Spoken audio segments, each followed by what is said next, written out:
12 episodes. Vectors, gradients, probability, backpropagation, softmax, neural networks, loss landscapes, convolution, SVD, embeddings, information theory, and attention. Every concept we've built leads to this single architecture, the transformer. Watch as one token enters, passes through embedding, attention, feed-forward networks, and residual connections, and emerges as a probability distribution over the next word. This is the complete transformer. All the math, one architecture. The series finale of the math behind AI.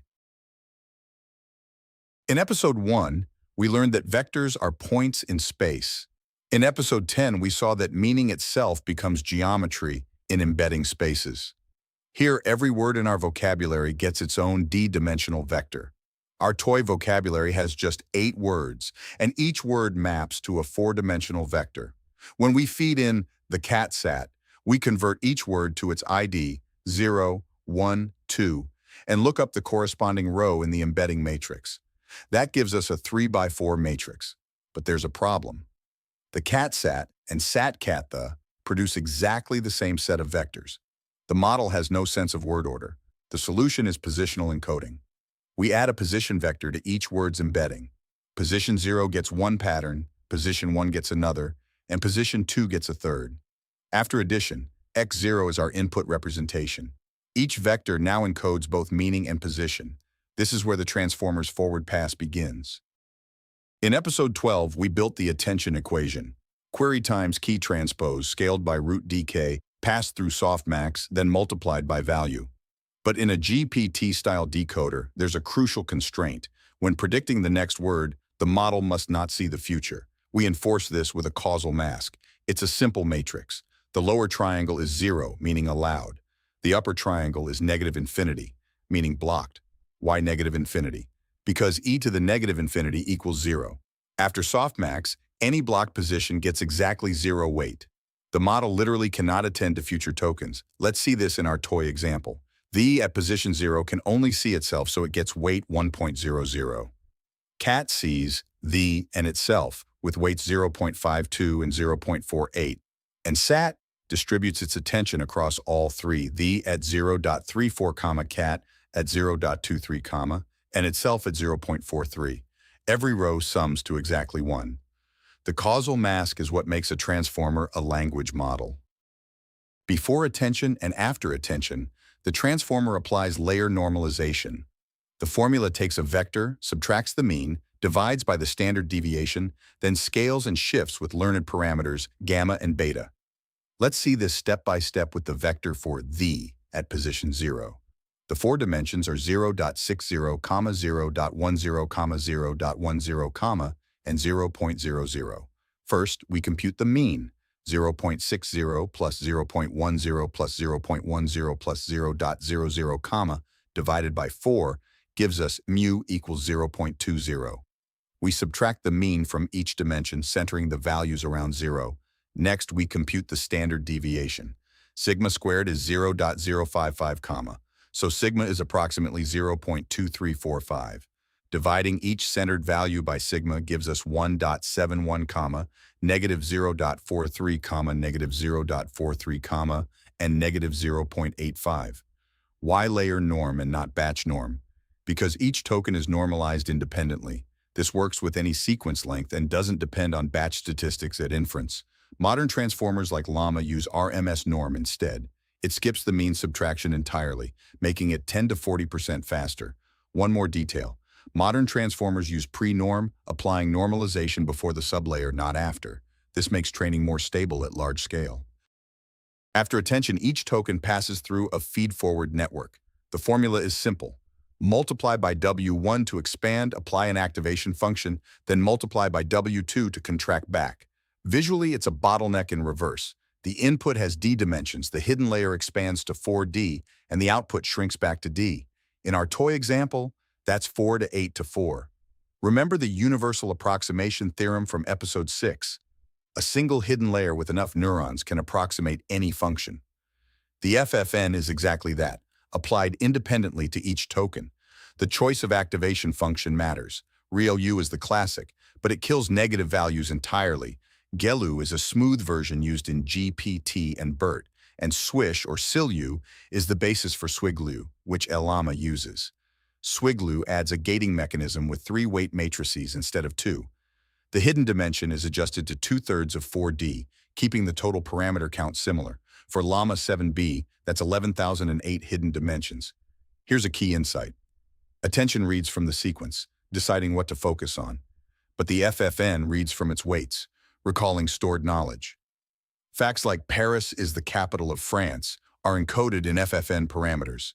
The FFN is the transformer's memory. The residual connection is the simplest equation in the entire architecture. Output equals x plus sublayer of x. That's it, just addition. But this simple addition creates something profound. Think of the residual stream as a highway. Information flows from left to right.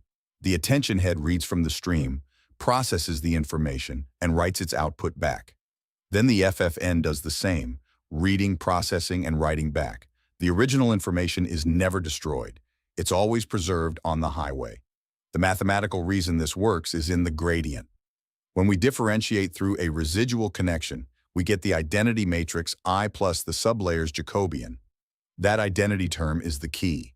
Even if the sublayer's gradient shrinks to 0, the gradient through the identity path is always preserved. In episode 7, we saw that skip connections dramatically smooth the lost landscape. Without them, training deep networks is nearly impossible. This leads to a beautiful property. The final output is just the initial embedding plus the sum of all attention and FFN contributions. Each component's effect is additive and can be studied independently. This is the foundation of mechanistic interpretability. Now let's trace the complete forward pass through our toy transformer. Input, the cat sat. The pipeline is on the left. We'll follow the data through every step. Step 1. Token IDs 0, 1, 2 are looked up in the embedding matrix. Position vectors are added. X0 is our starting point, a 3x4 matrix. Step 2. After layer normalization, we compute Q, K, and V, each 3x4. The causal attention weights show the attends only to itself. Cat attends to the and itself. Sat attends to all 3. The attention output is added back via the residual connection. Step 3. After another layer norm, the FFN expands each vector from 4 to 8 dimensions, applies real U. About half the neurons go to 0, then contracts back to 4. Another residual addition. Step 4. A final layer norm, then a linear projection maps each 4-dimensional vector to 8 logits, 1 per vocabulary word. With weight tying, each logit is just the dot product of the hidden state with that word's embedding. Softmax converts logits to probabilities, and the winner is A at 40%.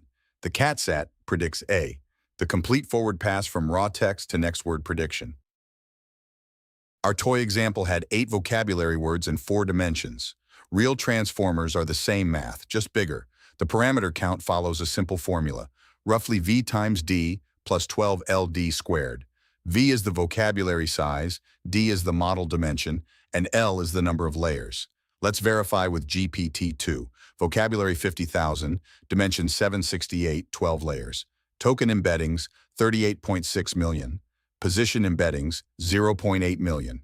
Attention across 12 layers, 28.3 million. Feed-forward networks, 56.6 million. Total, approximately 124 million parameters. Now look at the scale. GPT-2, 124 million. GPT-3, 175 billion. Llama 70B, 70 billion. GPT-4, an estimated 1.8 trillion. That's 14,500 times more parameters than GPT-2. The architecture is identical. More layers, wider dimensions, more heads, but the same attention, the same FFN, the same residual connections. How much data do these models need? The chinchilla scaling law says the optimal ratio is about 20 tokens per parameter. GPT-3 needed 3.5 trillion tokens, but was trained on only 300 billion. That's nearly 12 times undertrained. Llama 3 went the opposite direction, training on far more data per parameter to optimize inference cost. The key takeaway, the math doesn't change, the expressiveness does. We've built every component. Now a remarkable question. What does the math actually learn?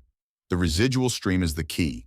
Every attention head and FFN reads from and writes to this shared communication channel. With 4 layers, that's 8 stations, each adding its own contribution. The most striking discovery is the induction head. Consider this sequence. The cat sat on the... What comes next? The model spots that the appeared before, followed by cat. Layer 1's previous token head writes cat came after the. Layer 2's induction head sees the again and copies cat. A predicts B. This two-layer circuit is the foundation of in-context learning. Different heads specialize in different tasks. Previous token heads track adjacent positions. Syntactic heads learn subject-verb agreement. Semantic heads resolve coreference. Just like the CNN feature hierarchy from episode 8, edges to textures to objects, transformers build their own hierarchy: position, syntax, meaning. But here's a puzzle. GPT-2 has 768 dimensions, yet it represents far more than 768 features. How? Through superposition. Features are compressed into overlapping directions, just like SVD compresses information into fewer dimensions, the same principle from episode 9. And these structures don't emerge gradually. Induction heads appear suddenly during training, a phase transition. One moment the model memorizes, the next it learns in context.